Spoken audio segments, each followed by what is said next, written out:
Dear students, स्वतंत्रता का अधिकार हमारा सबसे महत्वपूर्ण मूल अधिकार है, जो अनुच्छेद 19 से 22 तक विस्तृत है। इसमें पहला अनुच्छेद लेते हैं हम 19। 19 में कुल 6 प्रकार की स्वतंत्रताएं दी हुई है और इसी अनुच्छेद में उन पर क्या क्या पाबंदियां होगी यह भी व्यवस्था की गई है। ये हम सभी जानते हैं कि कोई भी स्वतंत्रता असीमित नहीं हो सकती है।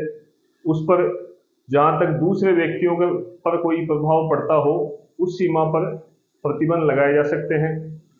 19(1) में पहली स्वतंत्रता है भाषण की और अभिव्यक्ति की, राइट टू स्पीच और एक्सप्रेशन, जिसमें हम कह सकते हैं कि कोई भी व्यक्ति अपने विचारों की अभिव्यक्ति कर सकता है और स्पीच दे सकता है, लेकिन इस पर पाबंदियां यह है कि उसके विचारों की अभिव्यक्ति या स्पीच से भारत की प्रभुता और अखंडता पर कोई प्रभाव नहीं पड़ता हो, भारत की सुरक्षा पर कोई प्रभाव नहीं पड़ता हो, वह विदेशी राज्यों के साथ जो संबंध है उनको प्रभावित नहीं करे। मान लो भारत का कोई मित्र देश है और कोई व्यक्ति उसके लिए गलत बोलता है। इसी प्रकार पब्लिक ऑर्डर, लोक व्यवस्था पर कोई विपरीत प्रभाव नहीं डाले, कहीं पे दंगे नहीं भड़का दे और सदाचार के तहत हो और न्यायालयों का अपमान नहीं करे, न्यायालयों के लिए कोई गलत शब्द नहीं बोले, किसी व्यक्ति की मानहानि नहीं करे और किसी भी प्रकार के अपराधों को भड़काए नहीं। जैसे हेट स्पीच, आजकल हम उदाहरण देते हैं कि कोई राजनेता या कोई भी व्यक्ति हेट स्पीच देता है जिससे कि दूसरे वर्ग के प्रति घृणा फैलती है, तो ये कुछ पाबंदियां हैं। इसके तहत उस पर रोक लगाई जा सकती है, भाषण पर और अभिव्यक्ति की स्वतंत्रता पर। इनके अलावा बाकी व्यक्ति किसी भी प्रकार का भाषण देने और अपने आप को अभिव्यक्त करने के लिए पूरी तरह से स्वतंत्र है। दूसरी कैटेगरी है शांतिपूर्ण और बिना किसी हथियार के कहीं पे भी कोई सम्मेलन करने का। इस पर पाबंदी वही है कि लोक व्यवस्था को खराब नहीं करे और भारत की प्रभुता और अखंडता को नुकसान नहीं पहुंचाए। तीसरी स्वतंत्रता है कोई भी एसोसिएशन या कोई भी संघ या कोई भी सहकारी समिति बनाने की। इस पर भी वही पाबंदियां हैं, भारत की प्रभुता और अखंडता, लोक व्यवस्था और सदाचार। चौथी है किसी भी जगह पर, भारत के राज्य क्षेत्र में किसी भी जगह पर घूमने की और ट्रेवल करने की।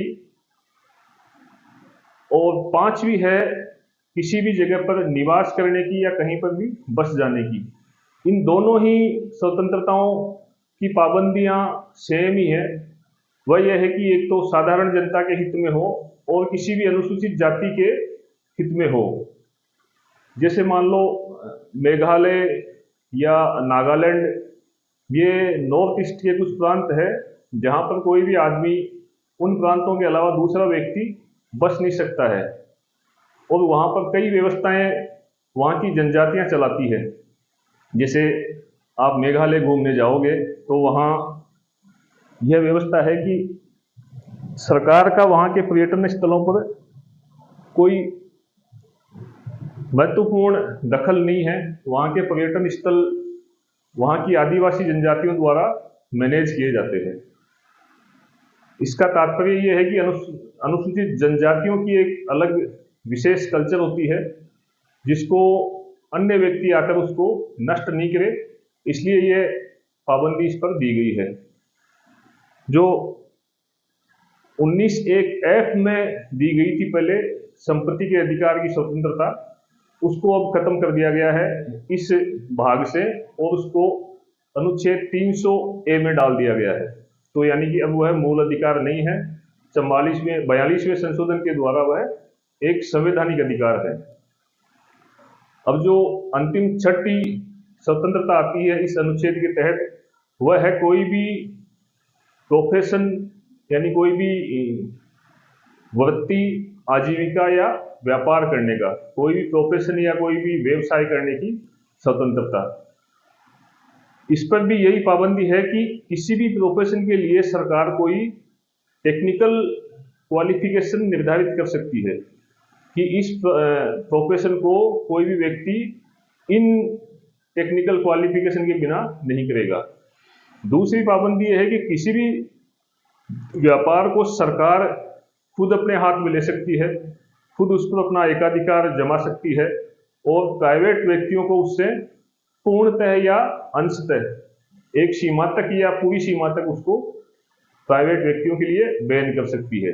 जैसे हमारे देश में रक्षा का जो उपकरण बनाते हैं वो सरकारी संस्थान ही बनाते हैं, प्राइवेट व्यक्तियों को कुछ सीमा तक की छूट है या सरकार के अनुमोदन से ही वे प्राइवेट व्यक्ति कोई भी रक्षा के उपकरण बना सकते हैं। इसी तरह आबकारी का कारोबार है, शराब का कारोबार है, इसमें भी सरकार की काफ़ी पाबंदियां लगी हुई है। तो इन व्यवस्थाओं के अलावा कोई भी व्यक्ति किसी भी प्रकार का प्रोफेशन और व्यापार करने के लिए स्वतंत्र है। अब इन 6 स्वतंत्रताओं में सबसे महत्वपूर्ण है प्रेस की स्वतंत्रता, जो कि अनुच्छेद 19(1)(a) में जो भाषण और अभिव्यक्ति की स्वतंत्रता दी हुई है, उसी में ही प्रेस की स्वतंत्रता शामिल है। प्रेस को, जिसको हम लोकतंत्र का चौथा स्तंभ मानते हैं, उस पर किसी प्रकार की पाबंदी नहीं हो, जनता तक वह सही न्यूज़ पहुंचाए, सरकार की नीतियों की, सरकार की योजनाओं की सम्यक रूप से या ईमानदारी से मूल्यांकन करे, उनके बारे में लोगों को बता सके। इसलिए हमारे सर्वोच्च न्यायालय ने शुरू से ही ये प्रयास किया है कि प्रेस की स्वतंत्रता पर किसी भी प्रकार की पाबंदी नहीं हो।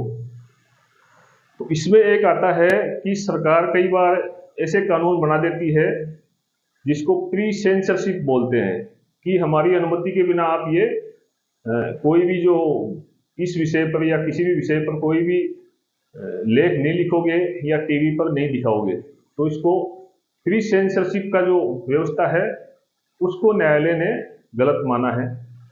प्रेस की स्वतंत्रता के संबंध में 2 केस महत्वपूर्ण है। एक रोमेश थापर बनाम मद्रास का है, जो केस काफी महत्वपूर्ण है। इसमें क्या था कि यह रोमेश थापर था, एक क्रॉस रोड नाम की पत्रिका चलाता था, जिस पर मद्रास सरकार ने रोक लगा दी थी कि यह पब्लिक ऑर्डर के खिलाफ है, इसलिए इसका प्रसारण, इसका जो प्रचलन राज्य में नहीं किया जाए। इसको सुप्रीम कोर्ट ने अविधिमान्य माना। दूसरा महत्वपूर्ण केस है राजगोपाल बनाम तमिलनाडु राज्य का। ये 1994 का केस है। ये काफ़ी इंटरेस्टिंग केस है। इसमें क्या था कि एक कैदी था गौरी शंकर, जिसको आटो शंकर के नाम से भी बोलते थे। उसने 6 लोगों की हत्या की थी और उसको फांसी की सजा सुनाई गई थी। फांसी की सजा होने से पहले जब वो जेल में था तो उसने एक अपनी ऑटोबायोग्राफी लिखी थी, अपनी आत्मकथा लिखी थी। जो आत्मकथा उसने अपनी पत्नी के जरिए अपने वकील को पहुंचाई, और वह एक पत्रिका चलाने वाला व्यक्ति था। उस पत्रिका का नाम था नक्खीरन। नक्खीरन के संपादक के पास वह पहुंच गई। वह इसको पब्लिश करना चाह रहा था। इसी बीच में वहां के जेल अधिकारियों ने और कुछ अधिकारियों ने इस पर पाबंदी लगाई, भाई इसको प्रकाशित नहीं की जाए, और जोर दबाव डालकर उस कैदी से, आटो शंकर से लिखवा लिया कि ये मेरी आत्मकथा नहीं है, मैंने ये नहीं लिखी है। तब ये जो पत्रिका का संपादक था वो कोर्ट में गया और ये मामला सामने आया कि उसकी आत्मकथा में कई विवादित अंश थे, जिसमें उसने ये कहा था कि ये 6 हत्याएं मैंने अकेले ने नहीं की है, इसमें इस राज्य के कई सारे बड़े बड़े IAS IPS का कनेक्शन है। तो कोर्ट में एक वीडियो क्लिप भी पेश हुई थी जो चलाई गई थी, जिसमें इस ऑटो शंकर के घर पे कोई पार्टी थी जिसमें कई बड़े बड़े अधिकारी वहां आए हुए थे।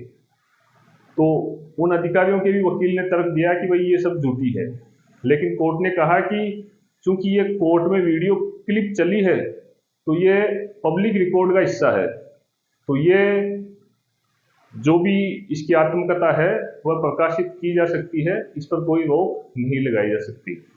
तो इस तरह से प्रेस की स्वतंत्रता के ये दो महत्वपूर्ण मामले हैं।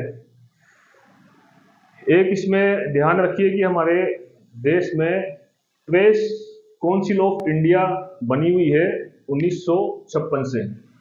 प्रेस काउंसिल ऑफ इंडिया में क्या होता है कि एक अध्यक्ष होता है और 28 सदस्य होते हैं।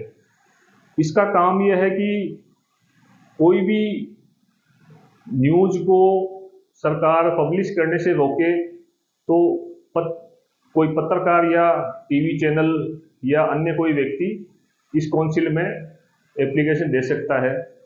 इसी प्रकार किसी प्राइवेट व्यक्ति को भी यह लगता है कि किसी पत्रकार ने गलत न्यूज छापी है या उसकी मानहानि की है, तो प्राइवेट व्यक्ति भी पत्रकार या उस किसी मीडिया चैनल के खिलाफ में इस काउंसिल में एप्लीकेशन दे सकता है और उस पर मीडिया चैनल या उस पत्रकार पर जुर्माने का प्रावधान हो सकता है। आर्टिकल 19 के ही कुछ अन्य जो महत्वपूर्ण केस है उनमें से एक है भारत संघ बनाम नवीन जिंदल का 2004 का केस है, जिसमें यह कहा गया है कि राष्ट्रीय ध्वज को फहराने का सभी व्यक्तियों का अधिकार है। एक केस है अभी लेटेस्ट स्वप्निल त्रिपाठी बनाम सुप्रीम कोर्ट 2018 का। इसमें यह व्यवस्था की गई है कि जो राष्ट्रीय महत्व के बड़े बड़े मामले हैं जिनकी सुनवाई सुप्रीम कोर्ट में होती है उसकी लाइव स्ट्रीमिंग की जाएगी, उसका लाइव प्रसारण किया जाएगा जिससे कि आम लोगों को जानकारी हो सके। एक केस है कॉमन कोज बनाम भारत संघ का 2015 का है ये। इस केस में ये था कि ये जो सरकारी विज्ञापनों में जैसे किसी पार्टी की सरकार है तो वो सरकारी विज्ञापन देती थी तो इसके साथ ही कोशिश करती थी अपनी पार्टी का प्रचार करने की, तो उस पर रोक लगा दी गई कि कोई भी सरकारी विज्ञापन जो सरकारी खर्चे से होता है उस पर किसी भी राजनीतिक दल का नेता या मुख्यमंत्री या प्रधानमंत्री अपनी राजनीतिक एजेंडे की पूर्ति नहीं कर सकता है, वह केवल शासकीय विज्ञापन तक ही सीमित रहेगा। और यह भी कहा गया है कि पीएम, राष्ट्रपति और चीफ जस्टिस ऑफ इंडिया के अलावा अन्य किसी की फोटो उसमें नहीं आएगी और वो सहमति देंगे तो ही फोटो आएगी। इसी को बाद में थोड़ा आगे और विस्तृत कर दिया गया। बाद में यह हुआ कि राज्यपाल, मुख्यमंत्री और संबंधित विभाग का जो मंत्री है उसकी भी फोटो डालने की छूट दे दी गई। तो कॉमन कोज बनाम भारत संघ का ये मुकदमा काफी महत्वपूर्ण है। एक मुकदमा आता है PUCL, people's union for civil liberties, people's union for civil liberties बनाम भारत संघ का 2004 का। इसमें यह व्यवस्था की गई कि जो भी उम्मीदवार होता है, चुनाव में जो भी उम्मीदवार होता है उसके बारे में जानकारी प्राप्त करने का हर एक व्यक्ति का मूल अधिकार है। उस उम्मीदवार का आपराधिक रिकॉर्ड कोई हो या उस उम्मीदवार की कितनी संपत्तियां हैं, उस उम्मीदवार का शैक्षिक रिकॉर्ड क्या है, उस उम्मीदवार की कोई देनदारियां भी हो, इन सब के बारे में जानने का प्रत्येक व्यक्ति का अधिकार है। तो ये महत्वपूर्ण केस हो गए। अब हम आते हैं RTI एक्ट 2005 पर। यह एक्ट भी इसी जो सुप्रीम कोर्ट के कुछ डिसीजन थे जिसमें कहा गया था कि राइट टू नो यानी कि जानने का अधिकार भी आर्टिकल 19 में शामिल है। तो राइट टू नो के जानने के अधिकार को कानूनी मान्यता मिलने के बाद में एक सामाजिक कार्यकर्ता थी श्रीमती अरुणा रॉय, उसके प्रयासों से यह अधिनियम राइट टू इंफॉर्मेशन एक्ट 2005 पारित किया गया। इसकी डिटेल में नहीं जाएंगे, शॉर्ट में हम इस अधिनियम को समझेंगे। इस अधिनियम में ये कहा गया है कि सभी व्यक्तियों को सूचना प्राप्त करने का अधिकार है और इसके लिए केंद्रीय सरकार के कोई विभाग है तो वो केंद्रीय लोक सूचना अधिकारी नियुक्त करेंगे और राज्य सरकार के विभाग है तो वे राज्य लोक सूचना अधिकारी नियुक्त करेंगे। इनके समक्ष कोई भी व्यक्ति लिखित में या इलेक्ट्रॉनिक तरीके से यानी ऑनलाइन या ऑफलाइन प्रार्थना पत्र दे सकता है। प्रार्थना पत्र का निपटारा 30 दिनों के भीतर किया जाएगा, या तो उसको सूचना दी जाएगी या उसको सूचना देने से मना किया जाएगा। मना किया जाएगा तो किस कारण मना किया गया है ये कारण उस व्यक्ति को बताना होगा, यानी प्रार्थना पत्र देने वाले को ये कारण बताना होगा कि ये सूचना इसलिए नहीं दी जा रही है। इसी एक्ट में कुछ पाबंदियां दी गई है जिनसे संबंधित सूचनाएं नहीं दी जा सकती।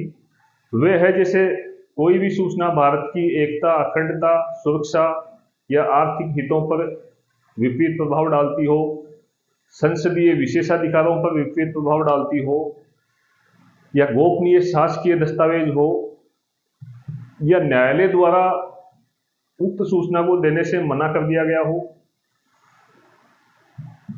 तो ऐसी सूचना नहीं दी जाएगी। इसी अधिनियम में केंद्रीय सूचना आयोग और राज्य सूचना आयोग का प्रावधान किया गया है, यानी कि जो व्यक्ति जिसको सूचना देने से मना किया गया है, अगर गलत तौर से मना किया गया है तो वह इन आयोगों में, संबंधित आयोगों में अपना अभ्यावेदन, अपनी जो शिकायत पेश कर सकता है। तो सूचना के अधिकार के संबंध में ये कुछ महत्वपूर्ण बातें संक्षिप्त में मैंने बताई। यहाँ जो अनुच्छेद 19 की जो महत्वपूर्ण बातें हैं वे आ गई है। अब अनुच्छेद 20 आता है। अनुच्छेद 20 के 3 पार्ट है, इसमें 3 चीजों की व्यवस्था की गई है। पहली व्यवस्था तो यह है कि किसी भी व्यक्ति को किसी विधि से जो उस समय लागू है उसके तहत यदि कोई अपराध है तभी वह दंडनीय होगा, और उस विधि में जितना दंड है उतना ही दंड दिया जाएगा।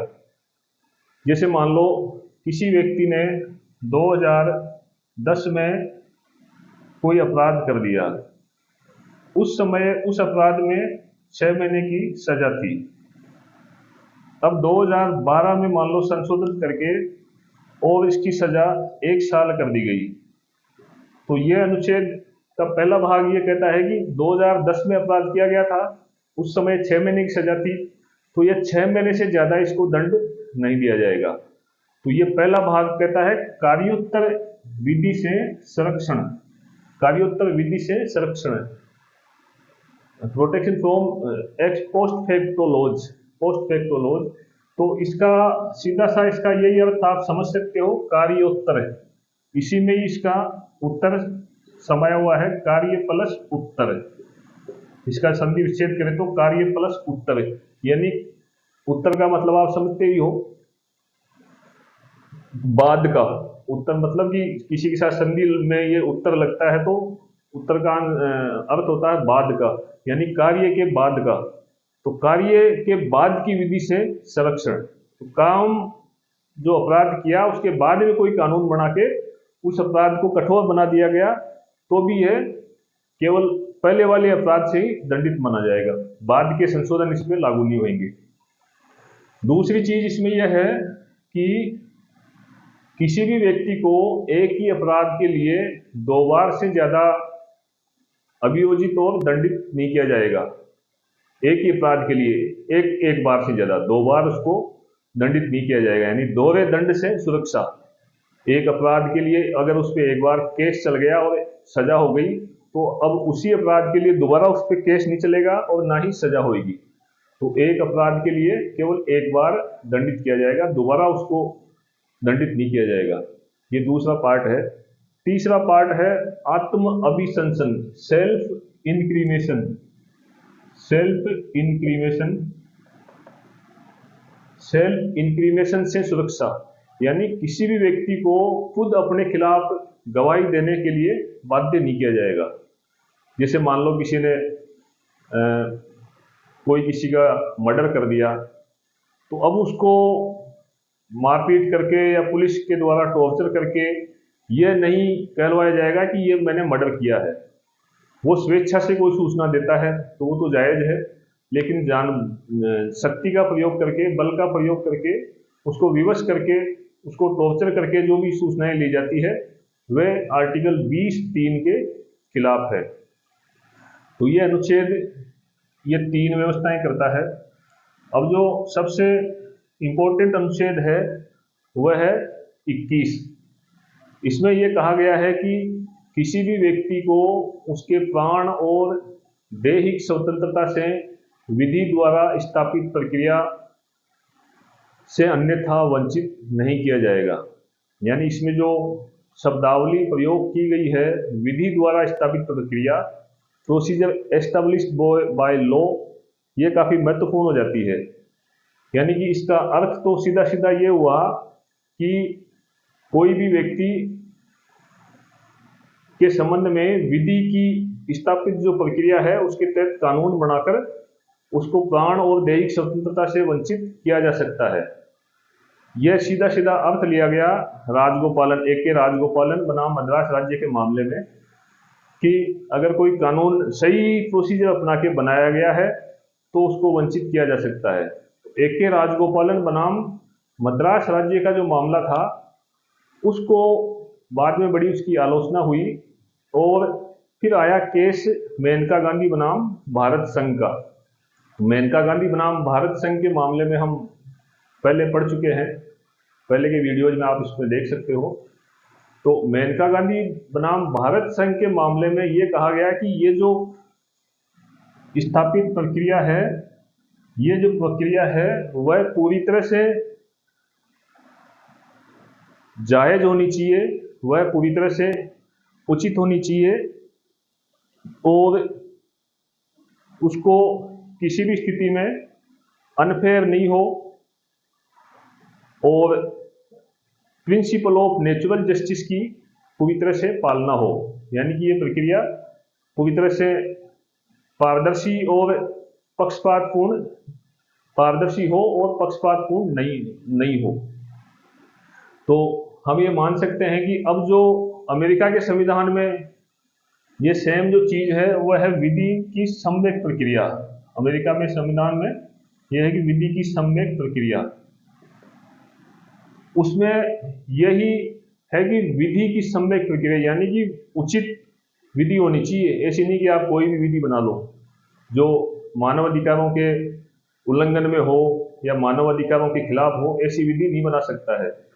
तो अब हमारे और अमेरिका के संविधान में जो इसमें जो शब्दावली में जो फर्क था वह इन न्यायिक निर्णयों के बाद में समाप्त हो गया है। मेनका गांधी के निर्णय के पश्चात में पूरी तरह से ये क्लियर हो गया है कि अब इस प्रकार की कानून राज्य नहीं बना सकता जो कि अनफेयर और अनजस्ट हो, यानी अनुचित और अन्यायपूर्ण हो, ऐसा कानून नहीं बना सकता है। अनुच्छेद 21 का बहुत ही विस्तृत निर्वचन, बहुत ही विस्तृत इंटरप्रिटेशन कई मामलों में सुप्रीम कोर्ट ने किया है। उसमें जो महत्वपूर्ण मामले हैं वे हम समझते हैं। एक तो इसमें मानना है कि राइट टू प्राइवेसी, यानी किसी भी व्यक्ति की निजता का अधिकार उसका महत्वपूर्ण अधिकार है, तो निजता के अधिकार को इसके तहत मान्यता दी गई है। तो निजता के अधिकार के संबंध में एक मामला है PUCL बनाम भारत संघ। PUCL बनाम भारत संघ, people's union for civil liberties, people's union for civil liberties, PUCL बनाम भारत संघ 1997 का, जो यह कहता है कि किसी व्यक्ति का फोन टेप नहीं किया जा सकता है। इसी संबंध में एक लेटेस्ट मामला था जो काफी चर्चित रहा था कि पुट्टास्वामी बनाम भारत संघ का 2017 का पुट्टास्वामी बनाम भारत संघ का मामला जो आधार कार्ड से संबंधित था। आधार कार्ड से संबंधित था, उसमें यह था भाई आधार कार्ड के लिए जो बायोलॉजिकल आंखों के लिए जो निशान लेते हो वो उसकी राइट टू प्राइवेसी के तहत सही नहीं है। तो हालांकि कोर्ट ने उस पर तो रोक नहीं लगाई, लेकिन राइट टू प्राइवेसी को इन्होंने वापस जोर दिया कि भाई राइट टू प्राइवेसी का अधिकार एक मूल अधिकार है। एक मामला है ओल्गा टेलिस बनाम बॉम्बे नगर निगम का, जिसमें यह है कि जीविकोपार्जन का अधिकार हर एक व्यक्ति का मूल अधिकार है। दो मामले हैं मोहिनी जैन बनाम कर्नाटक राज्य के और उन्नी कृष्णन बनाम आंध्र प्रदेश के, जिसमें कहा गया है कि शिक्षा पाने का अधिकार मूल अधिकार है। ये जो दोनों मामले थे मोहिनी जैन का और उन्नी कृष्णन का, इन दोनों में पारित कानून के आधार पे ही अनुच्छेद 21A 86वें संविधान संशोधन द्वारा जोड़ा गया। 86वें संविधान संशोधन द्वारा अनुच्छेद 21A जोड़ा गया, जिसमें कहा गया है कि 6 से 14 वर्ष के बालकों को निःशुल्क शिक्षा राज्य द्वारा दी जाएगी। ये उनका मूल अधिकार है। इस संशोधन को कार्यान्वित करने के लिए right to education act RTE act 2009 में लाया गया, जो वर्तमान में लागू है, जिसमें आप देखोगे कि सभी स्कूलों को ये अनिवार्य है कि वे कुछ निश्चित स्थान गरीब बच्चों के लिए रखें। तो ये दो मामले महत्वपूर्ण हैं। एक मामला है PUCN बनाम भारत संघ। PUCN बनाम भारत संघ में राइट टू फूड यानी कि खाने का अधिकार का मूल अधिकार माना गया। राइट टू फूड, किसी भी व्यक्ति को भोजन प्राप्त करने का अधिकार है। सरकार व्यवस्था करेगी कि ये जो रैन बसेरों में रहने वाले लोग हैं, गरीब लोग हैं, उनके लिए फ्री में भोजन उपलब्ध कराया जाए। तो PUCN बनाम भारत संघ। एक है MC मेहता बनाम भारत संघ के केसेज है, जिनमें कहा गया है कि स्वस्थ पर्यावरण में रहने का प्रत्येक व्यक्ति का मूल अधिकार है। एक है MM होस्कोट बनाम महाराष्ट्र।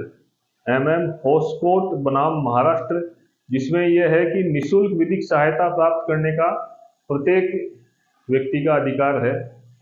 हालांकि वो नीति निर्देशक तत्वों में अनुच्छेद 39A में भी दिया गया है, लेकिन इसको एक तरह से मूल अधिकारों की श्रेणी में सुप्रीम कोर्ट ने रख दिया है कि कोई भी व्यक्ति निःशुल्क विधिक सहायता प्राप्त कर सकता है। सुनील बात्रा बनाम दिल्ली प्रशासन, इसमें कहा गया कि एकांत परिरोध यानी कि जो अकेले रखते हैं जेल में कई बार क्या स्पेशल सेल होती है जिसमें अकेले व्यक्ति को डाल दिया जाता है, वह बिल्कुल नाजायज है। एकांत परिरोध नहीं हो सकता किसी का। बहुत ही ज़्यादा आशंका हो, किसी कैदी के भाग जाने की आशंका हो, तभी आप उसका एकांत परिरोध कर सकते हो। एक है हुसन आरा खातून बनाम बिहार राज्य। इसमें यह है कि कोई भी कैदी है, कोई भी अपराधी है, उसको शीघ्र विचारण प्राप्त करने का अधिकार है। जल्दी से जल्दी उसका विचारण हो, ये उसका अधिकार है। एक है चमेली सिंह बनाम यूपी। चमेली सिंह बनाम यूपी में कहा गया कि राइट टू शेल्टर यानी आश्रय लेने का अधिकार मूल अधिकार है। तो चाहे आप ये रैन बसेरे बनाओ या सार्वजनिक धर्मशालाएं बनाओ, लेकिन जो फुटपाथ पे रहने वाले लोग हैं उनको कहीं न कहीं पे एडजस्ट करो। तो आश्रय लेने का अधिकार, राइट टू शेल्टर, जिसका कोई मकान नहीं है वह सरकार से मांग करे कि मुझे कहीं पे भी रखा जाए, चाहे रैन बसेरों में रखा जाए या सरकारी धर्मशालाओं में रखा जाए। यह चमेली सिंह बनाम यूपी में कहा गया। एक केस आता है विशाखा बनाम राजस्थान राज्य का। इसके संबंध में कई बार सवाल आते हैं। विशाखा बनाम राजस्थान राज्य के संबंध में इसमें यह कहा गया है कि जो कामकाजी महिलाएं हैं, जो वुमेन वर्कर्स है, महिला कर्मकार है, उनके विरुद्ध किसी प्रकार का जेंडर इनजस्टिस नहीं हो, लैंगिक भेदभाव नहीं हो, उनके खिलाफ कोई छेड़छाड़ नहीं करे, किसी प्रकार के फबतियाँ नहीं कसे। तो उसके लिए एक सुदृढ़ व्यवस्था हर एक विभाग बनाएगा। वह महिला गोप्य तरीके से अपनी शिकायत पेश करेगी और उस विभाग की कोई कमेटी जो होगी वो उसकी जांच करेगी। तो कामकाजी महिलाओं को कार्यस्थल पर किसी भी प्रकार के यौन शोषण की समस्या नहीं आए, इसके लिए महत्वपूर्ण निर्देश विशाखा बनाम राजस्थान राज्य में दिए गए हैं। अब हमारे सामने आता है अनुच्छेद 22। अनुच्छेद 22 के संबंध में जो 3 बातें हैं वे ये कही गई है कि किसी भी व्यक्ति को गिरफ्तारी के कारण जानने का अधिकार है। दूसरी बात, किसी भी व्यक्ति को अपने वकील से परामर्श लेने का अधिकार है। तीसरी बात, किसी भी व्यक्ति को जिसने अपराध किया है लंबे समय तक जेल में नहीं रखा जा सकता है। पुलिस उसको गिरफ्तार करने के 24 घंटे के भीतर मजिस्ट्रेट के सामने पेश करेगी। मजिस्ट्रेट आदेश देगा तो ही आगे उसको कस्टडी में रखेगी, नहीं तो उसको मजिस्ट्रेट छोड़ने का भी आदेश दे सकता है। तो ये 3 चीज़ों की गारंटी दी गई है प्रत्येक नागरिक को। अब इसमें 2 अपवाद है। एक तो किसी विदेशी शत्रु देश का कोई नागरिक है, उस पर ये तीनों गारंटियां लागू नहीं होगी। और एक दूसरा व्यक्ति है जिस पर मान लो जिसको निवारक निरोध विधि के तहत गिरफ्तार किया गया हो, प्रिवेंटिव डिटेंशन लॉ, निवारक निरोध विधि के तहत गिरफ्तार किया गया हो, उसको ये तीनों आज़ादी, तीनों छूट नहीं मिलेगी। निवारक निरोध विधि में क्या है कि किसी भी व्यक्ति को जिसके अपराध करने की आशंका हो या जो बहुत बड़ा आतंकवादी हो, बहुत बड़ा हिस्ट्री शीटर हो, क्रिमिनल हो, उसको लंबे समय तक उसको कस्टडी में रखा जा सकता है। लंबे समय तक उसको कस्टडी में रखा जा सकता है। तो इसकी जो अवधि दी गई है वह 3 महीने की दी गई है कि 3 महीने तक उसको बिना मजिस्ट्रेट के सामने पेश किए कस्टडी में रखा जा सकता है। इस 3 महीने की अवधि को 44वें संविधान संशोधन द्वारा 2 महीने कर दिया गया था, लेकिन वह आज तक भी लागू नहीं हुआ है। तो 3 महीने से 3 महीने की अवधि तक उसको पुलिस की कस्टडी में रखा जा सकता है बिना मजिस्ट्रेट के पास पेश किए हुए। 3 महीने से ऊपर रखना हो तो एक सलाहकार बोर्ड की राय से ही रखा जाएगा।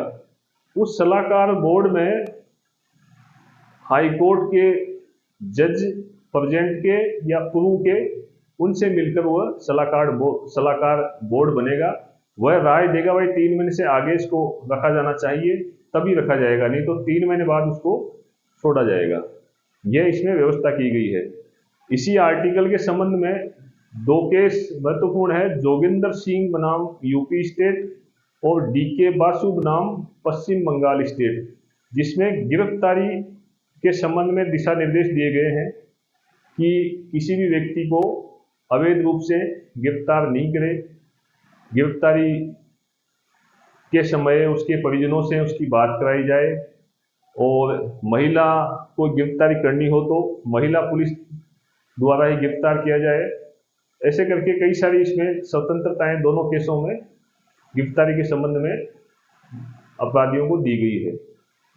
तो अनुच्छेद 19 से 22 तक के जो महत्वपूर्ण प्रावधान है वे आप समझ गए होंगे।